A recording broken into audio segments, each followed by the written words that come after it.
আসসালামু আলাইকুম প্রিয় দর্শক, যে যেখান থেকেই দেখছেন আবারও নতুন একটা রেসিপি দেখার জন্য শখ থেকে আমি মাহফুজা আফরোজ সবাইকে আমন্ত্রণ জানাচ্ছি। মজার এই রেসিপিটা দেখা শুরুতেই একটা লাইক দিয়ে শুরু করবেন প্লিজ। চলুন তাহলে মজার রেসিপিটা শুরু করা যাক। প্রথমে চুলায় আমি একটা প্যান বসিয়ে দিয়েছি।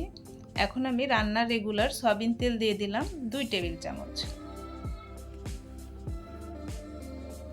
এখানে আমি 3টা ডিম ভেঙে নিয়েছি। ডিমের মধ্যে স্বাদ মতো লবণ দিয়ে দিলাম। ডিমগুলোকে এখন আমি ভালোভাবে ফেটিয়ে নিব। আপনারা যারা আমার চ্যানেলটি এখনও সাবস্ক্রাইব করেন নাই, প্লিজ আমার চ্যানেলটিকে সাবস্ক্রাইব করে আমার পাশে থাকবেন।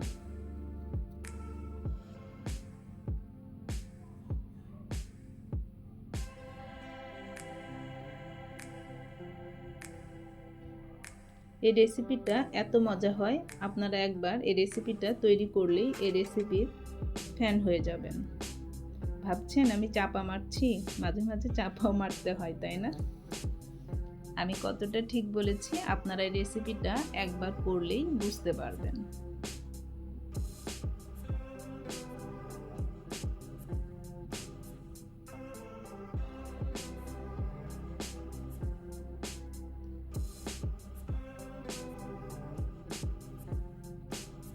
একেবারেই ঝরঝরে হয়ে গিয়েছে। এখন আমি স্ক্র্যাম্বলগুলো নামিয়ে নেব।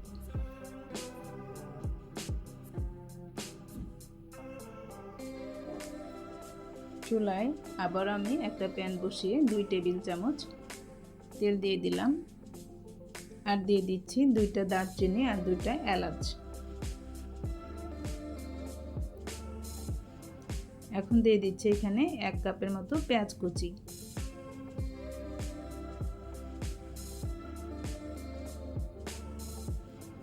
দুইটা তেজপাতা টুকরো করে দিয়ে দিলাম।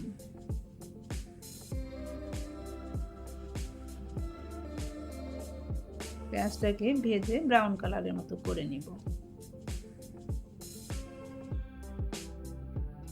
ব্রাউন কালার হয়ে গিয়েছে। এখন আমি হাফ চা চামচ রসুন বাটা দিয়ে দিলাম, হাফ চা চামচ আদা বাটা দিয়ে দিব, আর দিয়ে দিব হাফ চা চামচ জিরা বাটা।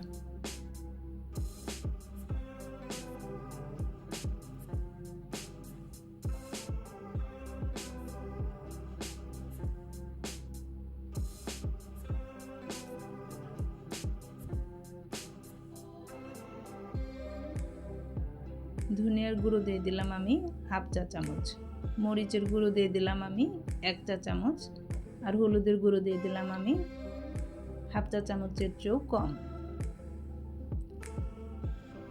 স্বাদ মতো লবণ দিয়ে দিলাম। এখন আমি সামান্য পানি দিয়ে দেব, মশলাটা যেন পুড়ে না যায়। যতক্ষণ পর্যন্ত মশলার রগন্ধটা না গিয়েছে ততক্ষণ পর্যন্ত ভালোভাবে কষিয়ে নেব।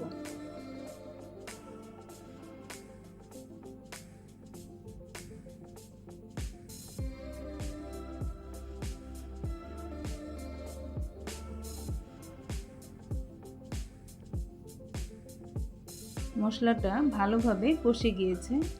এখন আমি স্ক্র্যাম্বল করা ডিমগুলোকে দিয়ে দিব।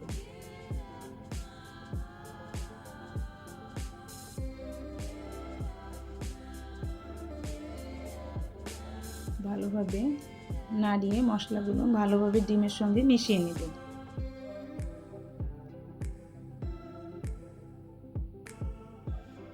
আর 1-2 মিনিট রান্না করলেই রান্নাটা হয়ে যাবে।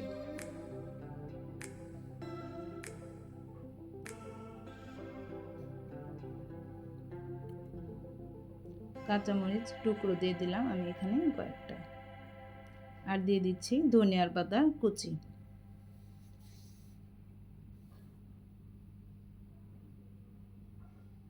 এই রেসিপিটা সাদা ভাত দিয়েও যেমন ভালো লাগবে, পোলাওয়ের সঙ্গেও আপনারা এই রেসিপিটা পরিবেশন করতে পারবেন।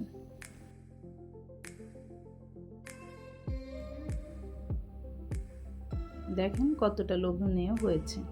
এই রেসিপিটা পরিবেশন করার আর কিছু নেই, এখানেই ফিনিশ করে দিলাম। আপনারা সবাই ভালো থাকবেন, নিরাপদে থাকবেন। আমি এবং আমার পরিবারের জন্য দোয়া করবেন। আজ এই পর্যন্তই। আল্লাহ হাফেজ।